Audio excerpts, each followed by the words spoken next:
If you're a man over 60 and you've been told it's normal to wake up 3 or 4 times a night just to pee, I'm here to tell you that is a lie. It is not normal. It is not harmless. And the real reason it's happening might shock you, because there's one simple habit, something you do every single day without even thinking, that is quietly inflaming your prostate, disrupting your sleep, and slowly eroding your quality of life. And yet, no one is warning you. Not your friends, not your family, and sadly, not even your doctor.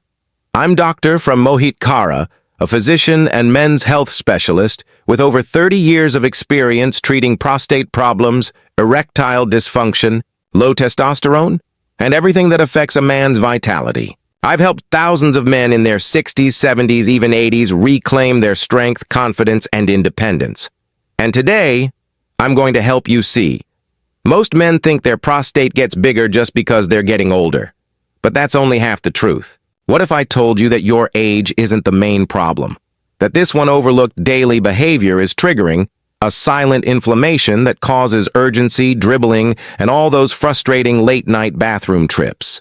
Stay with me because in the next few minutes, I'll reveal what that habit is, why it's so dangerous, and how to stop it naturally without medication or surgery. I'll also show you a 15-second bedtime ritual my patients use to sleep through the night and finally feel like themselves again. Before we begin, if you haven't subscribed yet, I encourage you to hit that button and turn on the bell so you never miss another prostate health tip made specifically for men over 60. And if this message speaks to you, type 1 in the comments. If not, type 0 so I know how to better serve you.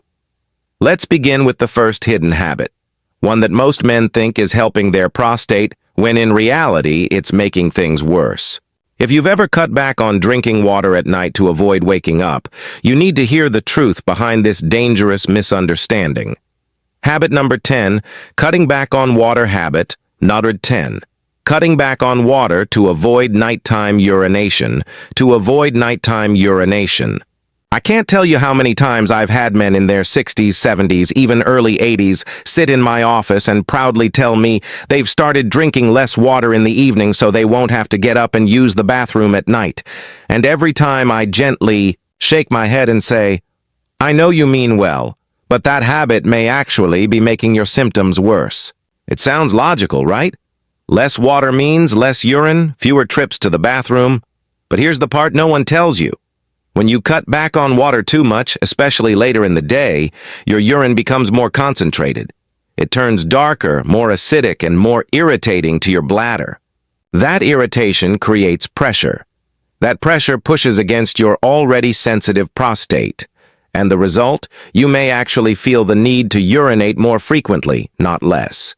When the bladder is constantly exposed to concentrated urine, it becomes agitated and overactive. It sends premature signals to empty even when it's only half full. And that's exactly why so many men wake up at 1 a.m., then 3 a.m., then 5 a.m. running to the bathroom with urgency only to pass asmal trickle. It's frustrating. It's exhausting. And it slowly chips away at your confidence and quality of life. I've had patients nearly in tears telling me they just want one full night of sleep again. I understand. I truly do. But the answer isn't to deprive your body of water. In fact, dehydration is one of the most overlooked triggers of prostate inflammation. Without enough water, your body can't flush out toxins, your tissues swell, and healing slows to a crawl. So what should you do? It's simple, really. Hydrate consistently throughout the day. Don't wait until you're thirsty. That means you're already behind. Instead, sip small amounts regularly from morning until early evening. Aim for light, clear urine. That's your body's way of saying we're in balance. And if you're worried about drinking too close to bedtime, just taper off water about 90 minutes before sleep. But don't stop altogether. Water isn't the enemy. It's your ally. It's the most natural, accessible tool. You have to calm the bladder, reduce prostate pressure, and sleep through the night peacefully. Now you might be wondering if cutting back on water makes things worse. What about sitting for long periods of time? Could that quiet afternoon on the recliner actually be fueling your prostate problems too? Let's take a closer look. Habit number 9, sitting for long periods without movement. Habit number 9, sitting for long periods without movement. I remember one of my patients, a retired school principal named Frank. He told me he spent most of his day sitting, watching TV, reading the newspaper, or working on puzzles at the kitchen table. "Doc," he said with a chuckle, "I earned this rest." And he had, but what Frank didn't realize, what most men don't realize, is that too much sitting, especially as we age, quietly works against our prostate health. Here's what happens. When you sit for long periods, especially without standing or stretching, you place constant low-level pressure on your pelvic region. That pressure reduces blood flow to the prostate. And when blood flow slows, inflammation builds. The body can't deliver nutrients as efficiently. It can't carry waste away. The tissues around your prostate start to swell, and you may begin to notice more urgency, a weaker stream, or even discomfort when you sit. It doesn't happen overnight. And that's what makes it so dangerous. It creeps in slowly. A few bathroom trips here, a restless night there, a growing feeling that something just isn't right. I've seen it so many times. Men who feel trapped in their chairs and then become trapped in a cycle of worsening symptoms. The truth is, our bodies were designed to move. Movement isn't just about fitness or losing weight. It's about circulation. It's about energy. And for men over 60, it's one of the most powerful ways to protect the prostate. The good news is, you don't need a gym membership or fancy routine. One simple rule can make all the difference. Every 30 minutes, stand up. That's it. Just stand, stretch your arms, take a few steps, look out the window, set a gentle reminder if you need to. These micro movements release pressure, restore blood flow, and signal to your body that it's still active, still vital, still alive. Frank took that advice to heart. He set a timer and started moving every half hour. Within 2 weeks, he was sleeping better. Within a month, he said he felt lighter, more energized, and more in control. So if you're spending long hours sitting, whether it's watching sports, reading, or even just relaxing, remember, a still body invites silent problems. A moving body invites healing. And speaking of hidden troublemakers, there's another one that often sneaks into your routine: your morning coffee. Could that innocent cup be irritating your prostate more than you think? Let's dive in. Habit number 8. Habit number 8. Overconsumption of caffeine. Overconsumption of caffeine. I'll be honest with you, this one hits close to home. I love the smell of fresh coffee in the morning. That first warm sip can feel like a small gift. And for many of the men I see, especially those who are retired and finally enjoying slow, quiet mornings, that daily cup of coffee becomes almost sacred. But here's what I've learned. After decades of treating prostate issues, too much caffeine, even from something as familiar and comforting as coffee or tea, can quietly wreak havoc on your bladder and your prostate. Caffeine is a stimulant. It doesn't just wake up your brain, it wakes up your entire urinary system. It increases urine production and stimulates the bladder muscles, often leading to more frequent urges to go. For a healthy young man, this might be a minor inconvenience. But for someone over 60, whose prostate may already be slightly enlarged, that extra stimulation can push things over the edge. You may find yourself rushing to the bathroom more often, especially in the late morning or afternoon. Or maybe you feel like you're never quite emptying fully. That lingering pressure, the urgency, the occasional dribble, it may all be tied to how much caffeine you're consuming. One of my patients, Gary, had been drinking coffee in the morning, iced tea in the afternoon, and sometimes a cola in the evening. He never thought twice about it.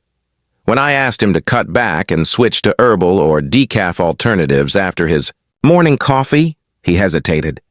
"Doc, I've been drinking this stuff for years." I nodded and said, "That may be exactly why it's time to change." Within 10 days, he noticed he wasn't waking up as much at night. His stream felt stronger, his confidence returned, and to his surprise, he didn't miss the caffeine as much as he thought he would. Now, I'm not saying you have to give it up entirely. I wouldn't ask you to, but moderation matters. That single cup in the morning, enjoy it, but consider stopping there. Your prostate and your sleep might thank you. And while we're on the topic of what we put in our bodies, there's another category of food that's even more disruptive to your hormones and prostate than caffeine. And chances are it's on your plate more often than you realize. Let's talk about that next. Habit number 7, eating processed and spicy foods. Habit number 7, eating processed and spicy foods regularly. I had a patient named Bill, 68 years old, who came to me frustrated. He said, "Doc, I've cut back on soda. I'm trying to walk more, but I'm still waking up at night to pee, and it's driving me crazy." I asked him to walk me through his daily diet. He paused, then laughed. "Well, breakfast is usually bacon and eggs. Lunch might be a sandwich with deli meat, and I can't give up my spicy chili at dinner." That's when the real conversation began. You see, what many men don't realize is that food isn't just fuel. It's also information.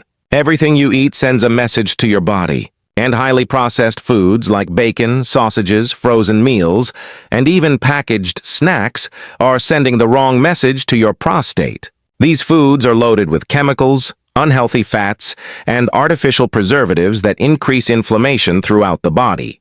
When your prostate is already sensitive, these inflammatory signals make things worse. But it's not just processed foods. Spicy foods, especially hot peppers, chili powders, and sauces, can directly irritate the bladder and pelvic nerves. And when those nerves are overstimulated, it can feel like your bladder's full even when it's not. You may find yourself going more often with less control and more discomfort. The real issue, though, is what these foods do to your hormones. Many processed meals contain trans fats and added sugars that raise estrogen and lower testosterone levels. That hormonal imbalance is a proven driver of prostate growth. So while the connection might not be obvious, your plate could be making your symptoms worse day after day. When Bill swapped his usual meals for more whole foods like grilled chicken, leafy greens, avocado, berries, and a handful of walnuts, he didn't just feel better physically. He told me, "I feel more like myself. Clearer, stronger, more in control." That's the power of eating to heal instead of eating out of habit. You don't need to be perfect, but you do need to be mindful. Start with one change. Cook more at home. Add one anti-inflammatory food per day. Over time, your body will respond, your prostate will calm, and you'll sleep more soundly. But even with the perfect diet, there's one daily behavior that men ignore all the time. Something they think is harmless, but it's like a slow-motion earthquake for the prostate. Let's uncover that next. Habit number 6. Habit number 6. Holding your urine for too long. Holding your urine for too long. It always surprises me how many men brush this off as no big deal. I was stuck in traffic or the game was on. I didn't want to miss the second half. Or I figured I could wait until the next rest stop. I get it, life is busy. But as a doctor who spent over 3 decades treating men's health issues, I can tell you this seemingly small habit of holding in your urine is one of the most underestimated causes of prostate trouble I see. Let me explain what's really happening. Every time you resist the urge to go, your bladder stretches a bit beyond what it should. It's like blowing up a balloon just a little too much over and over. That constant stretching creates downward pressure directly onto your prostate. And your prostate, especially after age 60, isn't built to handle that kind of pressure repeatedly. Over time, that pressure irritates the delicate tissues, causes swelling, and can even create tiny injuries to the nerves and muscles that help you urinate properly. That's why men who make a habit of holding it often end up struggling with a weak stream, that incomplete feeling after going, or even increased frequency later on. It's the body's way of sounding the alarm, and there's more. When you delay urination too often, your bladder may not empty completely, leaving behind small amounts of urine. That stagnant urine becomes a breeding ground for bacteria, leading to infections, which only further inflame the prostate and irritate the bladder. I remember one gentleman, Tom, a retired firefighter. He told me he had trained himself to ignore the urge for years on long shifts during emergencies. It was a badge of discipline. But now, at 67, he was waking up 5 times a night, constantly uncomfortable and frustrated. When I explained the connection, he paused, looked down, and said, "I wish someone had told me this sooner." So here's what I tell every man now. When your body says go, go. Don't wait. Don't hold it. Your bladder and prostate are a team. When one suffers, the other does too. Listening to your body isn't weakness. It's wisdom. And while we're on the topic of daily damage, there's one habit that's even more destructive than holding your urine. It affects your lungs, your blood, and your prostate all at once. And even if you don't do it yourself, just being near it could be putting your health at risk. Let's talk about that next. Habit number 5, smoking or even. Habit number 5, smoking, or even being around smoke. I'll never forget a man named Walter who came into my office a few years ago. He was 72, proud, strong-willed, and had worked construction most of his life. He looked me in the eye and said, "Doc, I quit smoking 10 years ago, but my prostate's still giving me hell." When I asked if he was ever around other smokers, he paused and nodded. Every Friday night poker game, my buddies light up like it's 1975. What Walter didn't realize is that the prostate is incredibly sensitive to environmental toxins. And cigarette smoke, whether you're inhaling it yourself or just breathing it in secondhand, is one of the most damaging exposures you can face. Each cigarette releases thousands of chemicals, many of which restrict blood flow, decrease oxygen levels, and trigger chronic inflammation throughout the body. That includes your prostate. Over time, these chemicals interfere with the gland's ability to heal and regenerate. Blood vessels that feed the prostate begin to narrow. Tissues become stiff. Immune cells rush in not to help, but to contain the constant assault, keeping your body in a state of low-grade inflammation. And if you're over 60, your ability to detox from that damage naturally has already slowed. That means even occasional smoke exposure can set your prostate health back significantly. What's more alarming is that long-term exposure to cigarette smoke doesn't just worsen benign prostate enlargement. It can increase your risk of developing more serious conditions, including prostate cancer. This isn't meant to scare you. It's meant to wake you up because it's never too late to make a change. If you're a smoker, please hear this with compassion. Quitting is hard, but it's also the single greatest gift you can give your prostate, your heart, and your future. Help is out there. Medications, support groups, behavioral therapy, and if you've already quit, that's something to be proud of. But stay alert. Avoid secondhand smoke as much as you possibly can. Your health is still worth protecting. Walter took it seriously. He stopped going to the poker games in person and switched to hosting them at his house, smoke-free. Within weeks, his sleep improved. His nighttime urgency eased. His energy returned. He told me it felt like someone had turned down the volume on his discomfort. But you might be surprised to know that one of the most dangerous habits of all isn't about what you breathe in. It's about what you ignore. Because too many men treat their bodies worse than their cars. And that's where we're headed next. Habit number 4, skipping yearly prostate checkups. Habit number 4, skipping yearly prostate checkups. Not long ago, I sat across from a man named Henry. He was 66, well-dressed, polite, and clearly uncomfortable. He had been dealing with frequent urination, low energy, and a lingering ache in his lower abdomen for over a year. But this was his first time seeing a urologist. When I asked him why he waited so long, he shrugged and said, "I didn't want to know." Henry isn't alone. A lot of men, strong, intelligent, hard-working men, avoid doctor visits until they can't ignore the symptoms anymore. And I get it. There's fear, there's pride, sometimes there's embarrassment. But here's what I always say. You take your car in for an oil change every few months, not because it's broken, but to keep it from breaking. Why should your body deserve any less care? The prostate is a tricky organ. When it starts to swell or act up, it often does so quietly. No pain, no obvious warning lights, just subtle changes. A slightly weaker stream, an extra trip to the bathroom, a restless night. By the time it becomes obvious, the problem may already be advanced. But when caught early, many prostate issues, whether it's benign enlargement or even early cancer, can be managed with simple lifestyle changes and non-invasive treatments. That's why annual checkups are so important. A basic physical exam, a PSA blood test, and yes, sometimes a digital rectal exam can provide life-saving information. These tools aren't about diagnosing disease. They're about preserving health, giving you the chance to stay ahead of problems, not chase them down later when they've grown too big to ignore. I told Henry exactly that. We ran a few simple tests, and fortunately we caught his issue early. With a few dietary changes, stress management, and a mild medication, he turned things around within a few months. But he looked at me afterward and said, "I wish I hadn't waited. I could have saved myself a year of worry." So let me ask you, when was the last time you had your prostate checked? Not because something felt wrong, but because you wanted to stay well. If it's been more than a year, schedule that appointment. Your future self will thank you. And while getting checked is essential, what you put on your plate every day plays just as big a role because the next habit involves something most of us grew up eating. Yet it may be quietly fueling your prostate problems meal after meal. Let's talk about that next. Habit number 3. Eating too much red. Habit number 3. Eating too much red and processed meat.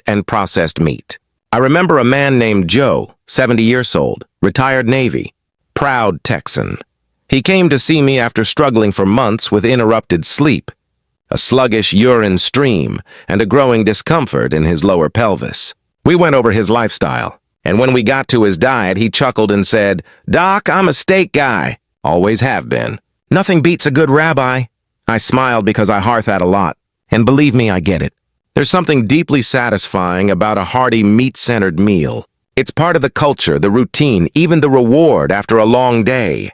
But what most men don't know is that 80 it heavy in red and processed meats. Things like bacon, sausage, deli cuts, and yes, those thick steaks can quietly fuel the very inflammation that's making their prostate problems worse. These meats are packed with saturated fats, preservatives, and chemicals that over time lead to chronic low-grade inflammation throughout the body. And when your prostate is already enlarged or sensitive, that inflammation acts like gasoline on a fire. It contributes to swelling, hormonal imbalance, and increased urinary symptoms, especially in men whose digestion and metabolism have slowed with age. Beyond that, regular consumption of red and processed meat has been linked in multiple studies to a higher risk of developing more serious prostate conditions, including cancer. I'm not saying this to scare you. I'm saying it because it's preventable. The food you eat every day is one of the most powerful tools you have. It can either fight inflammation or feed it. When I suggested Joe cut back to red meat just once or twice a week and experiment with lean proteins like chicken, fish, beans, and lentils, he wasn't thrilled at first, but after a few weeks, he came back with a different tone. I didn't realize how heavy I'd been feeling until I stopped. He said, "My stomach's calmer, I'm sleeping better, and I don't miss the meat as much as I thought I would." You don't have to give it up completely. Just bring more balance to your plate. Focus on whole, unprocessed foods, what comes from the earth, not a factory. Your prostate will notice the difference far sooner than you think. Now, while food is a major player in your prostate health, there's another force working against you that isn't in your kitchen.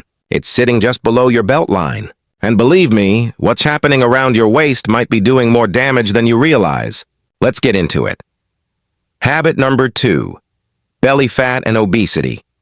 Habit number 2. Belly fat and obesity. I had a patient once named Leonard. He was 64, soft-spoken, and always tried to keep a good sense of humor, even when his symptoms were frustrating. He sat down in my office and said, "Doc, I know I've put on some weight around the middle, but how much harm can a belly really do?" I looked him in the eye and gently replied, "More than you think, Leonard, especially to your prostate. Excess belly fat isn't just extra weight. It's a metabolically active tissue that sends powerful hormonal and inflammatory signals throughout your body. This kind of fat, especially around the waist, isn't just sitting there quietly. It's working against you. It converts your valuable testosterone into estrogen, which can directly contribute to the growth of prostate tissue. And as estrogen increases and testosterone falls, the prostate begins to enlarge, leading to more frequent urination, weak flow, and that persistent feeling of pressure. But it doesn't stop there. Belly fat also produces chemicals that promote inflammation, strain your cardiovascular system, and make it harder for your body to regulate blood sugar and blood flow, both of which are critical for overall vitality and sexual health. So while it may seem like a cosmetic issue, that expanding waistline can actually signal a deeper internal imbalance. The good news is that you don't need to lose 30 or 40 lbs to see results. Studies show that even a modest 5% reduction in body weight can have a noticeable impact on prostate symptoms. And the path doesn't have to be overwhelming. For Leonard, it started with simple changes. A short walk in the morning, swapping sugary drinks for water, and adding one extra serving of vegetables to dinner each night. In just a few weeks, he noticed he wasn't waking up as often at night and felt more energized during the day. He told me, "It's not just my prostate. It feels like I'm getting a piece of myself back." The truth is, your waistline tells Astery, and when you take steps to reclaim it, you're doing far more than losing inches. You're restoring balance where it matters most. But there's still one more habit we need to talk about. It's not something you eat, drink, or do. It's something you live with. And for many men, it's the hidden force driving all the others. It's the silent saboteur of your health. And it's time we name it. Let's talk about it next. Habit number 1, chronic habit. Number 1, chronic, uncontrolled stress.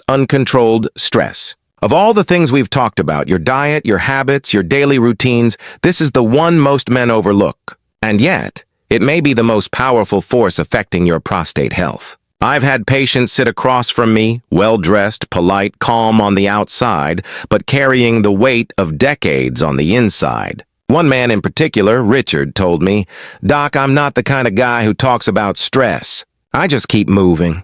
And I nodded because I know that story towel. Men, especially those over 60, were raised to keep it all together, to bet a rock, to tough it out.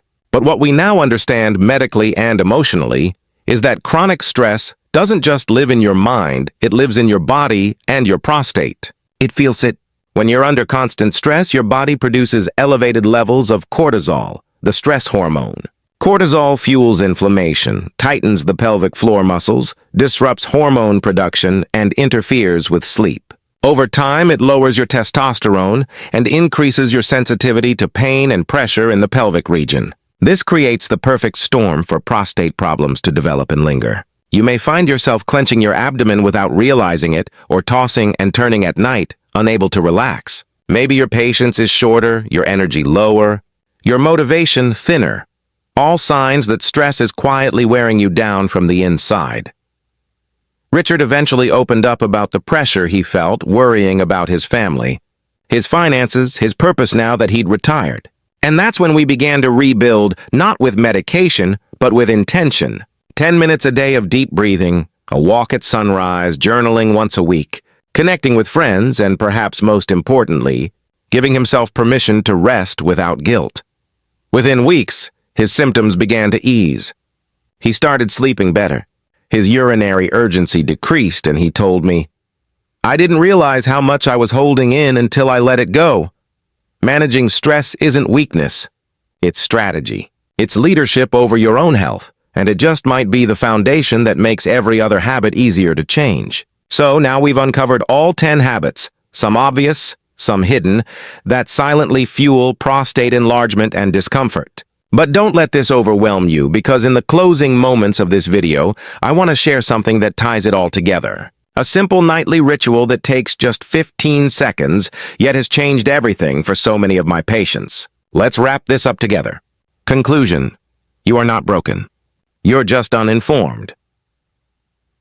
Conclusion: you are not broken. You're just uninformed. Over the years, I've sat across from hundreds of men just like you, frustrated, exhausted, and silently worried about what's happening to their bodies. Some feel embarrassed, some feel angry, most feel alone. And after hearing their stories, I can tell you this with complete certainty. You are not broken. You're not weak. You're simply operating without the full picture. And now that you have it, everything can change. We've walked through the 10 most common habits that slowly inflame the prostate. Cutting back on water, sitting too long, too much caffeine, processed foods, ignoring nature's call, exposure to smoke, skipping checkups, red meat overload, belly fat, and chronic stress. Each of these might seem small in isolation, but when stacked together day after day, they quietly create the perfect environment for your prostate to swell, your sleep to suffer, and your sense of control to slip away. But here's the part I want you to hear louder than anything else I've said. You have the power to reverse course. And it doesn't take radical change. It takes awareness. It takes small, intentional steps taken consistently. It takes listening to your body instead of overriding it. And it takes treating yourself with the same care and urgency you'd offer to someone you love. You see, most men wait until they hit a wall, until they're waking up 5 times a night, until intimacy starts to fade, until the medications start stacking up. But what if you didn't wait? What if starting tonight, you gave your body the tools it's been quietly begging for? One of the most effective tools I've ever given my patients is what I call the 15-second bedtime ritual. It's simple, safe, and backed by the same principles we've talked about today. Reducing pressure, calming the nervous system, and supporting the bladder and prostate while you sleep. Men who do this nightly have told me they wake up less, sleep deeper, and finally feel in control again. And the best part? Anyone can do it starting tonight. So here's what I encourage you to do. Go back through the habits we discussed. Choose one that feels doable and start there. Don't chase perfection. Chase progress. You're not too old and it's not too late. Your prostate is listening. And now you have a voice that knows what to say? You've made it this far. That tells me you're ready. Let's move forward together. If this video helped you, even in a small way, please take a moment to like it. It lets me know this content is making a difference. Share it with a friend, a brother, or someone you care about who might be silently struggling, and I'd love to hear from you. Drop a comment below and let me know which habit hit home for you. Your voice matters. If you'd like to support the channel and help us reach more men over 60 with life-changing health advice, consider making a small donation. Every bit helps us create more content just for you. Thank you for being here.